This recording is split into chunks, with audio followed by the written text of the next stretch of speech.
At 7:42 p.m. on October 17, 2025, deep within the Sterlitamak region,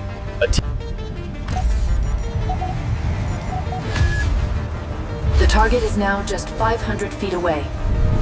But this was just the opening move.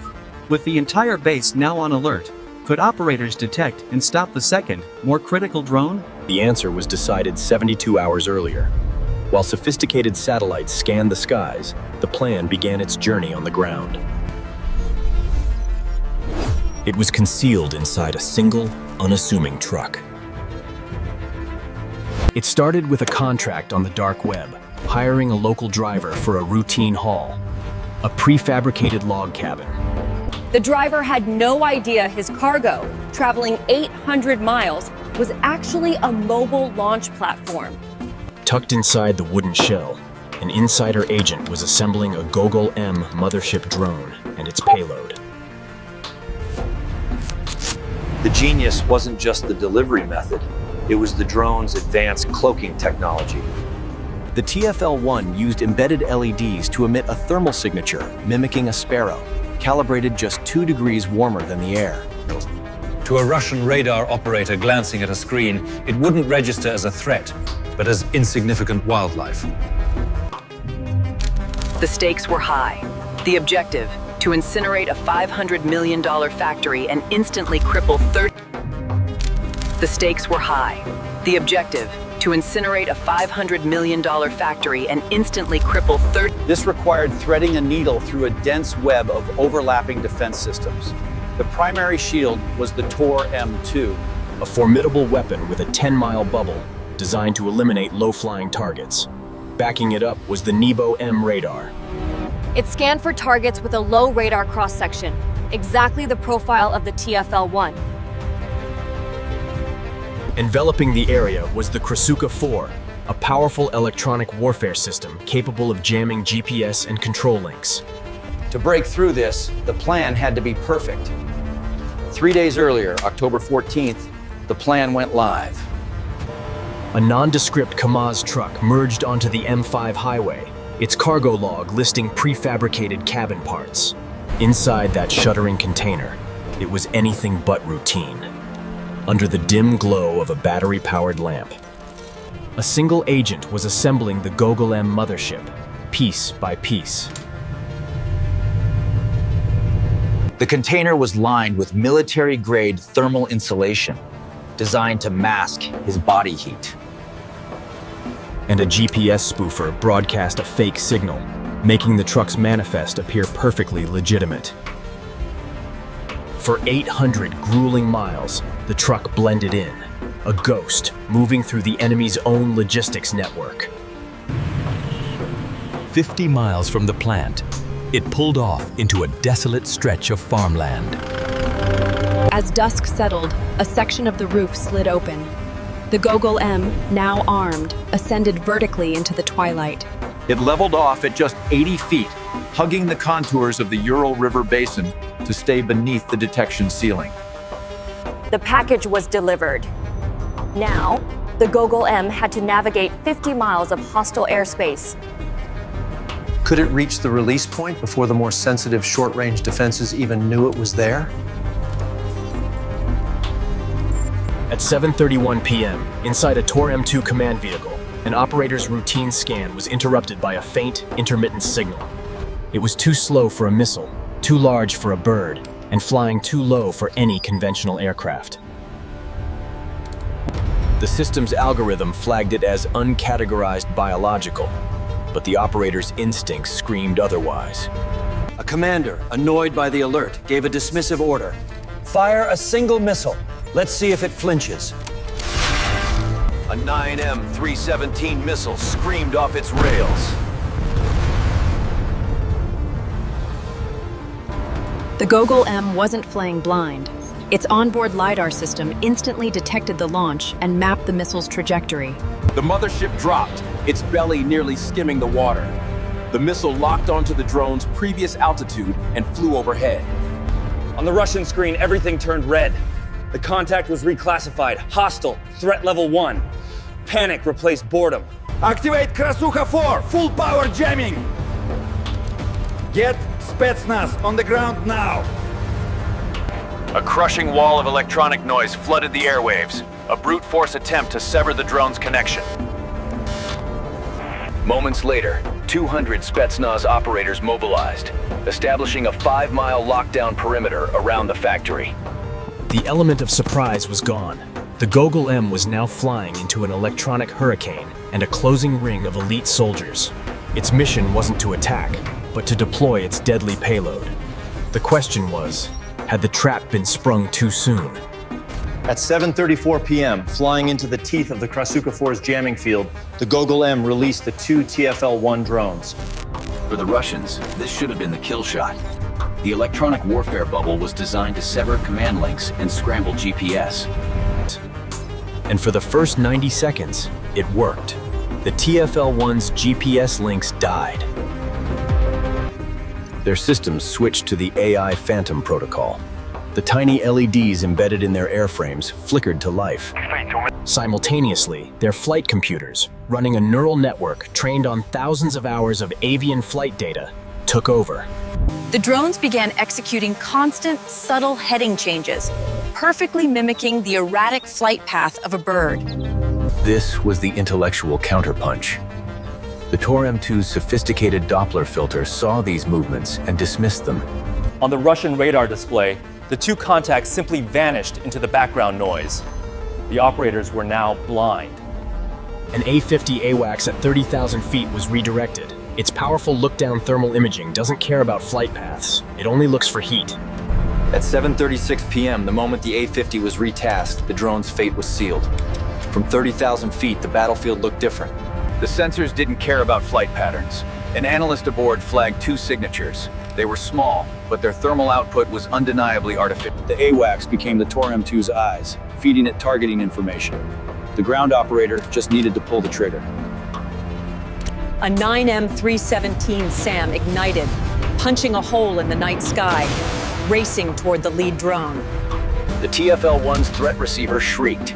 With less than a second, it executed its final maneuver, a suicidal dive.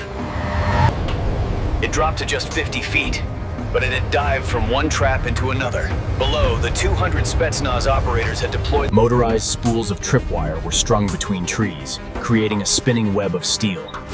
The mission had reached its breaking point. The drone was trapped. If it failed, the hidden Azov ground team 3 miles away would be forced to attack on foot. The entire operation would devolve from a surgical strike into a bloody, desperate firefight. At 7:38 p.m., with the SAM closing, the TFL-1 played its final card. Its AI abandoned its external guidance. The drone was no longer flying to coordinates. Its optical camera was scanning the facade, cross-referencing it with a 3D model. As the SAM screamed in, the drone's lidar painted the missile. The AI didn't dodge. It outthought the missile. With a sharp 3-foot Jink, the TFL-1 let the missile overshoot. The SAM's proximity fuse failed to detonate, and it self-destructed. Simultaneously, the AI solved the tripwire problem. Its target, the ventilation shaft, was 40 feet up the wall, well above the steel web. With no fiber optic cable to trace, the drone was a phantom. The Gogol-M mothership, its job done, was already heading home. As the first drone lined up, the second TFL-1, a mile away, received a command: wait for flash. It would use the smoke as a beacon. And 3 miles out, the Azov ground team's commander powered on their secret weapon, a Termite unmanned ground vehicle. They weren't a rescue party. They were ready to move in and exploit the chaos the moment the factory's defenses were shattered. The chess match was over. All that remained was to knock over the king. At 7:39 p.m., the TFL-1 accelerated, its camera fixed on the ventilation shaft. In the last 3 seconds, the drone was a blur. The 8-pound charge slammed through the steel grille, punching 10 feet into the ductwork before the real show began. The explosion was the anatomy of a perfect kill. First, the fuse was programmed with a precise 0.8-second delay. An instant explosion would have spent its energy on the exterior. That delay allowed it to penetrate deep inside. The goal wasn't just to make the hole. It was to trap the blast wave.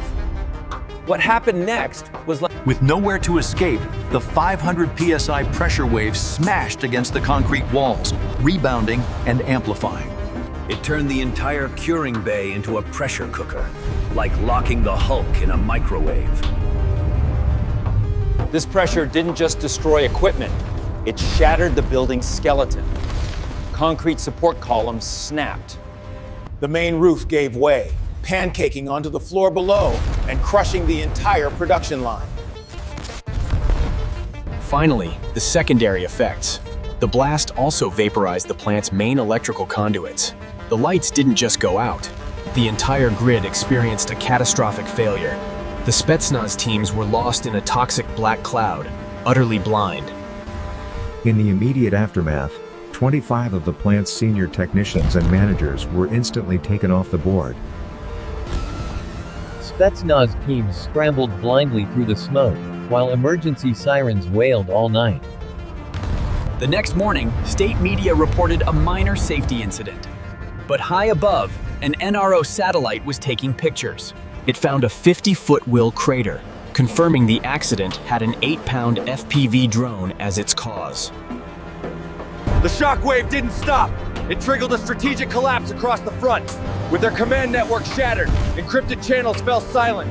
Orders stopped. On the front lines, 1,000 artillery pieces, starved of their nitro-cellulose propellant, went quiet for 48 hours. Into that 72-hour command vacuum, Azov units pushed forward, reclaiming 5 miles of territory. The psychological blow was greater.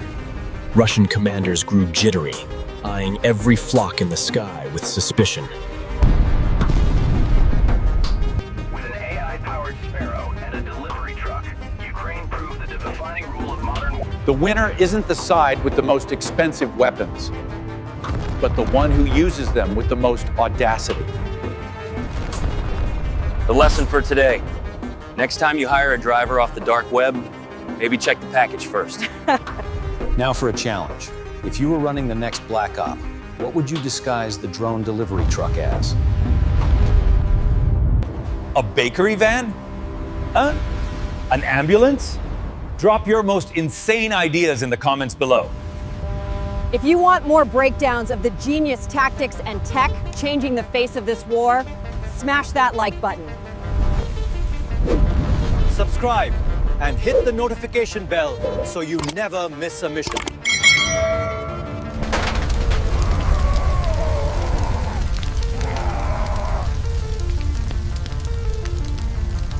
We've got a confirmed victim here. Need immediate assistance and a medic at my location. The fire is still advancing on the 2nd level.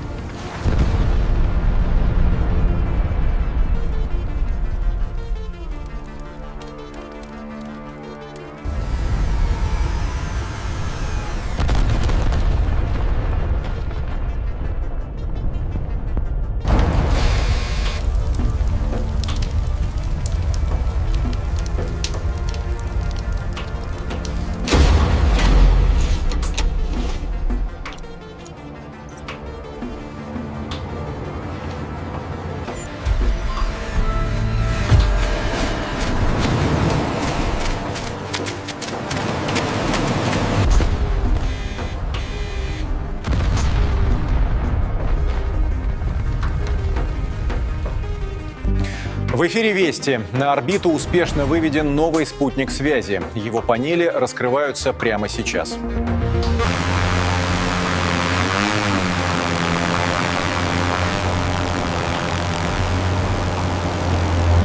We've lost the primary feed. Check auxiliary telemetry, the signal is unstable. I'm attempting a hard reset. Stand by.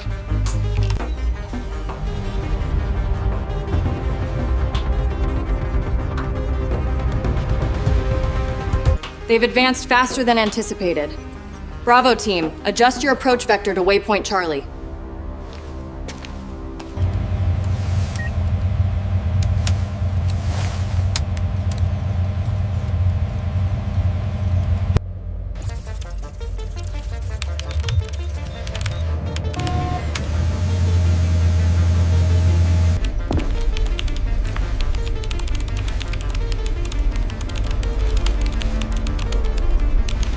The security situation remains complex. but our services are actively monitoring all threats.